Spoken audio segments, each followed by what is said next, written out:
Gallup's World Happiness Report 2024 is out. We're going to give you our 3 takeaways.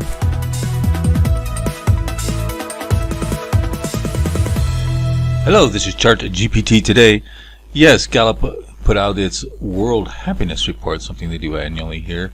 For 2024, we thought we'd dig into a little bit. It's quite long, but maybe you had a chance to read it. You can check out the reference link. You can download and read it yourself. We thought we'd give you our take on it. First off, it's kind of a shocking demographics. By the year 2050, the World Health Organization estimates that the global population of people 65 and older will double. That's going to have some significant change in the way things are governed. You know, a lot of the social services, Social Security, things like this are going to get hammered with this demographic change. I'm not sure the world is prepared for it. And kind of interesting in this chart, in Asia, it's some of the most shocking number there. You can see there the East Asia and Pacific, they're just rising off the charts. But it is a global phenomenon, and you kind of wonder what that means for Asia, how they're going to deal with it, as well as the rest of the globe. So that's a shocking event. So we looked at, well, is that going to affect the happiness at different ages? Currently, it is not, but that could change in time. You know, past events don't necessarily predict future, and it could change, but we'll see. And then we look at the young. Are the young particularly unhappy? Because they're the ones who are going to have to pay for this. So far, they're not being affected with it. So I guess we'll have to say that so far, so good. That may be a positive, but on the other hand, it may be a negative, because that just means that when things change, they're going to be unhappy. Here's kind of a positive thing here. Here's millennials, Gen X, boomers, and donations.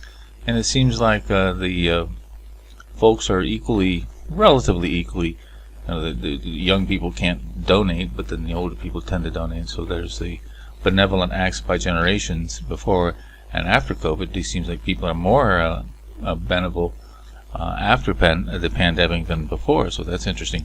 So let's get in some of the potential scary points. Here's kind of the happiness around the world. For the most part, the world is reasonably happy. The perennial areas in Africa are the trouble spots, India. But I kind of put in circle the red here the areas that are going to be the troublesome areas, and that's Africa, obviously, India, and the Asian region with their huge demographic changes, as well as the Middle East. So those things are going to be on the target list in terms of potential unhappiness leading to conflict. To put an explanation point on there, you can see here the number of territories, at least happy age groups. So you can see that Western Europe is under pressure. Now Ukraine and Central and Eastern Europe, you can kind of predict that. Latin America, you know, they have the ongoing situation down in Haiti, for example. And Middle East and North Africa, they're going to be struggling here with their events and going in those areas here. But here's another kind of a chart that kind of shows that in the report. North America and Western Europe are on the decline, and the Middle East as well. So these are the three areas that are of question. And it's kind of a derivative chart from Axios. You can see here that Western countries, U.S. specifically, are dropping off the charts there. People in Western countries are getting more and more dissatisfied relative to the past years, and of course this is over COVID's, so you can't blame COVID on this. There's a couple of outliers there. Costa Rica, I think they've had some pretty good economic situation, so they've come up in recent times. But yeah, Western Europe and North America are under pressure. So this kind of leads us to the 3 takeaways that we got out of the report.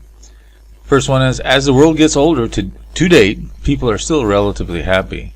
So that should probably indicate what policymakers will have to battle against if that should change. Obviously, this will change in the future. The perennial Africa and conflict zones of Eastern Europe and Arab states pose the biggest risk. These areas are unhappy. That could lead to conflict. And of course, the most disturbing trend we just talked about, America and some Western countries are turning sour. So those are our 3 takeaways on the World Happiness Report from Gallup. Take a look at the AI, and I'll give you a write-up on what's going on in terms of the relationship between happiness and revolution, potential conflict. You might want to look at that. And take our online poll. Do you believe happiness reports like this can provide any value in terms of helping policymakers or predicting the future? In the meantime, don't forget to subscribe.